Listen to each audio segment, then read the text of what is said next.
Olá a todos, bem-vindos de volta aos Sussurros do Tempo.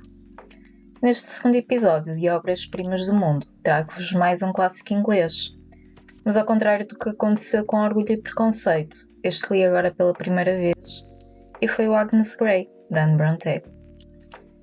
Era um romance que eu tinha na estante, até ainda no plástico da compra, a aguardar por ser lido, e foi desta vez que finalmente o abri e o li.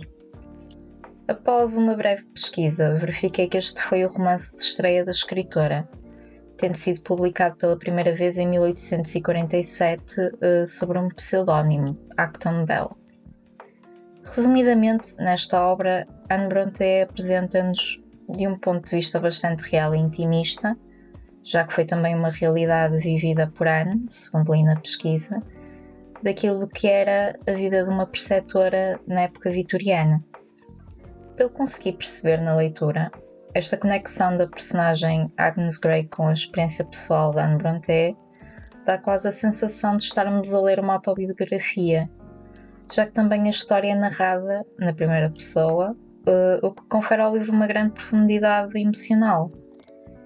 E de um modo bastante sutil, mas honesto e empático, este romance acaba por abordar também as dificuldades enfrentadas pelas mulheres no século XIX.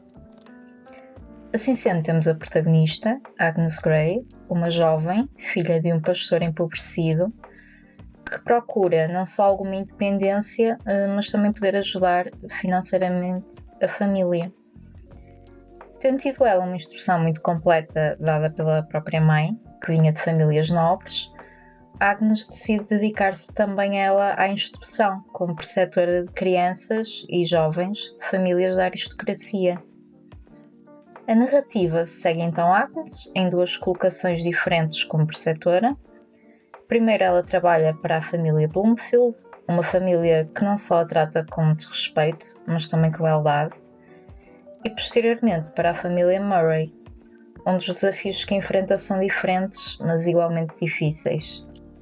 Nestas duas famílias, Agnes, que sempre fora muito protegida pela sua família, tendo por isso mesmo resultado numa jovem mulher bastante inocente, aprende logo muito rapidamente sobre as desigualdades sociais e a rigidez das classes sociais na época em que vivia. Portanto, gostei muito desta obra pelo seu realismo, que a marca fortemente. A escritora não se inibe ao representar as dificuldades e as humilhações que Agnes vive, desde a indiferença e crueldade das crianças com quem ela tem de educar e lidar, até a arrogância e o desprezo dado a ela pelos próprios pais. Nota-se perfeitamente que nesta época os pais negligenciavam fortemente a educação moral dos seus filhos, deixando-nos entregues às preceptoras para tentarem remediar a situação, mas sem lhes dar a devida autoridade para tal, e desprezando-as quando estas, sem qualquer poder, não o conseguiam fazer. Algo que me fez muito identificar com a protagonista foi a busca dela por independência.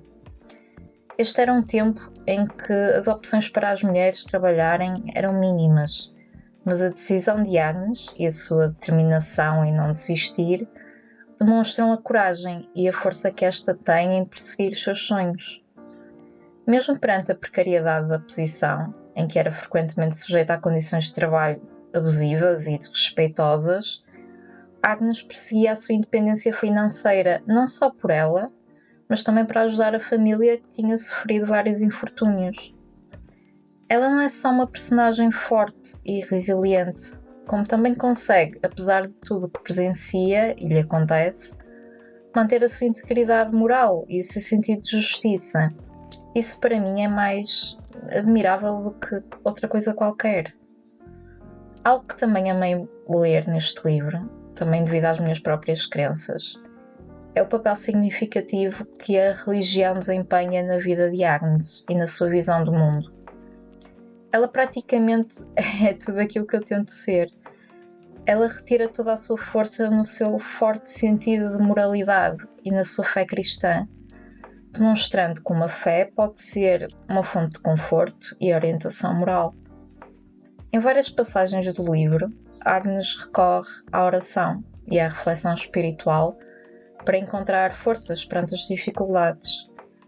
A sua bondade e a compaixão, fortemente ligadas à sua fé, contrastam totalmente com a hipocrisia e a falta de moralidade das pessoas que a rodeiam. E aqui está assim retratadas a grande diferença entre a verdadeira fé e a mera aparência de religiosidade. Ao conseguimos ver muito bem, ainda nos dias de hoje, não é verdade? E por último, um aspecto bastante ternurento desta história é o romance entre Agnes e Edward Weston. O relacionamento deles desenvolve-se lenta e subtilmente. Desde o início, existe entre eles uma compreensão e um respeito mútuo que contrasta com todas as relações superficiais que os rodeiam. É basicamente a bonança de Agnes após a tempestade. Um amor que é quase a recompensa final por tudo o que ela enfrentou com dignidade e graça. Gostei tanto, mas tanto de Agnes, que este livro se tornou num dos meus preferidos, sem estar toda à espera quando peguei na estante. Foi uma grande e agradável surpresa, e por isso aconselho a todos a lerem. Como habitual, deixo-vos com a minha citação preferida do livro, e passo a citá-la. Poucas situações haverá tão embaraçosas como aquelas em que desejamos agradar, e em que ao mesmo tempo nos é preciso cumprir um dever qualquer, sentindo que todos os nossos esforços estão a ser escarnecidos e inutilizados por aqueles que nos estão abaixo, e censurados e mal julgados por quem nos está superior. Bem, assim concluímos esta review da Agnes Grey da Anne Brontë. Espero muito que tenham gostado. Deixem abaixo nos comentários o que acharam do livro e não se esqueçam de deixar gosto. É muito importante. Preciso também que subscrevam ao canal, mais importante ainda. O YouTube não está a entregar os meus vídeos por não ter subscritores e por isso rogo-vos, subscrevam. Ajudem-me a fazer este projeto crescer. Como sempre, muito obrigada se me ouviram até aqui e espero-vos amanhã no próximo episódio. Obrigada!